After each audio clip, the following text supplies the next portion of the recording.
What's up, guys? It's Daz here. But you don't really care, as we have now completed all of the Koroks and all of the shrines in the region. All that's left is all the treasure, and there's quite a chunk. Now, as per usual, we're going to go from the very south and make our way north. So first of all, we're going south of the Rain Highlands and getting in the trees. Now, when I said the trees, it's actually an encampment. We have to defeat it to get their treasure. Well, that went well. Alright, next up we are going to the northwest, east of the Rain Highlands. West of the Rain Highlands. For this, it is another encampment with some pretty strong moblins. Let's see how this goes. That's so great. I can't believe that actually worked. Wow. All that for a knight's broadsword. Might as well keep it, I guess. Okay, next up, we're heading along the main path. There are some mountains by the path that we're going to. You'll see more when we see it. Here we are. So we're looking for these little, like, almost mushroomy pillars on the path. Be careful of the guardian lookout tower thingies. Anyway, the first one is just very simply on this pillar here. The next two are on a neighbouring pillar. One is in a chest and the other is on the other side of the pillar. Again, in a chest. Don't know why I phrased it like that. Ooh, a Meteor Rod. Attack up 8 as well. It's basically like a fire arrow, except it shoots 3 fireballs at once. That's good.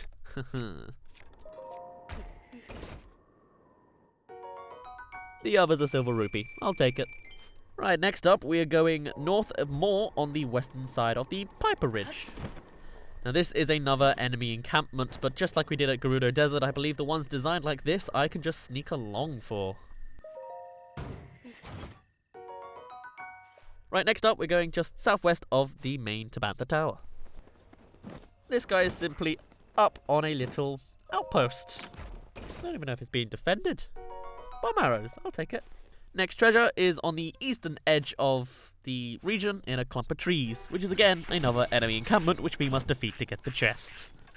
Nice arrows, I'll take it. Next up we're going to this main island. There are 4 treasure chests to get.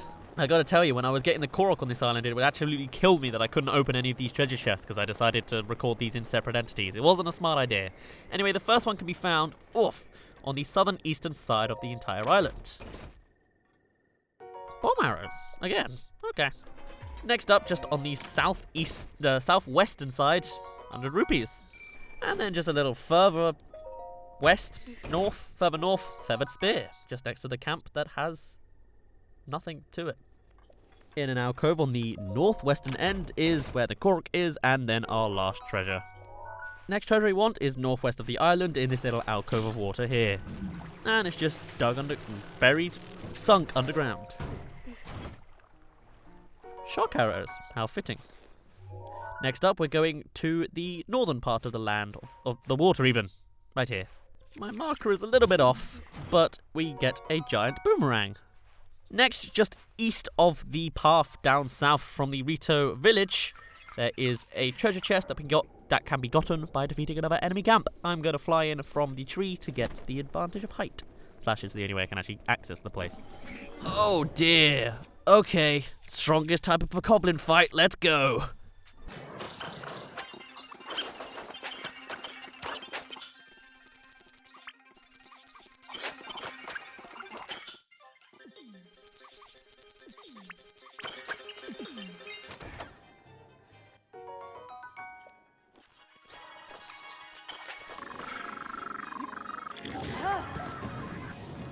Wow, that was quite intense. Next one we're going for is along the western end of the Warbler's Nest, back by the Dragonbone Mire. So pretty much all of the treasure chests in this area are sunk again underneath the oil. Oil makes sense if it's all skeletal. But yes, we need to get into the mud. That's what I'm after. Sapphire. Feathered Edge.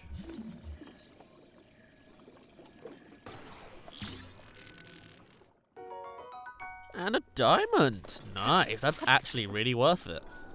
Next up, we're going to the eastern end of the village beyond the stables. Really, it's new territory. And it's another encampment.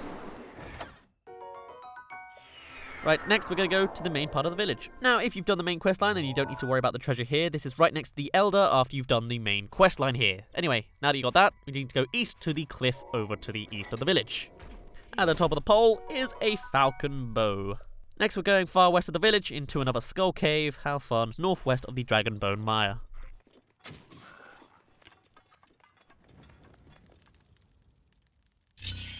All that for another Falcon Bow. Wow, they really like their bows, don't they? Next treasure is northwest of there, just on the northern part of the clump of mountains to the west. It is simply dug partially in the ground. Ooh, a Frostblade again. I love those things. Next, we are going east to the peak of the mountains to the west of the village. This is again another skull cave. Let's fight!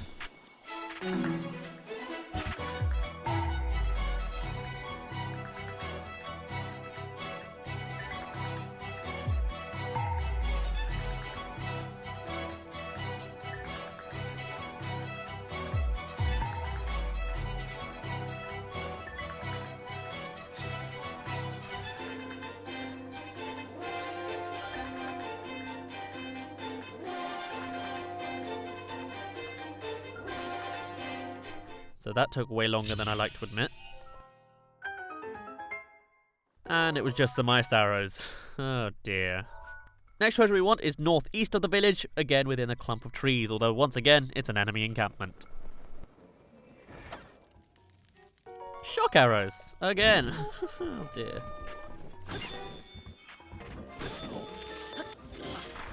Oh. There was some irony in all of that. Right, next we're going to the Hebra Plunge. There is a treasure in the water. Now, also while I'm here, I left an additional marker over here because I found a bumpable rock and I wasn't sure if it had treasure and just wasn't marked in any guides. But nope, it was just minerals. So if you saw that on the map and it misled you, sorry. The real treasure, oh, never mind, is on this pillar here. I was way off with the marker. I doubly duped you. Sorry, just some rubies. Right, now we're at the northern section. I mean, we already were before, but now we're going to this next secret area at the end of the path that's not Dronok's path. Welcome to the Hebra Trailhead Lodge. The treasure can be found inside, in the corner. Meteor Rod, they love those things, don't they? It's the third one. Wow. There's also a bunch of other treasure in this hut if you wish to take it. It's all yours. Next up, we are going to the flight range. The final 3 treasures, and then one more, can be found there. Now, believe it or not, where we need to go is right at the bottom of the flight range. You would have thought it's like a death pit because these exist somewhere in Hyrule, but no. This is a full-on valley, and you need to get to the bottom to get the treasure chests. So the first is actually under the water at the bottom of the flight range. Really, really well hidden. It's just a knight's broadsword, but at least it has attack up 9. Next up, underwater again, is another chest. It's a gold rupee. And the final treasure chest marked here can be found on the main quest. It was always there inside the hut. Alright, and on that note, we've now gotten all of the treasure in the Tabantha region. And if you've been following the series, we've done all treasures, all Koroks, and all shrines. So on that note, I'm going to end it off here. For now, my name's been Daz. You didn't really care, and I will see you in a bit.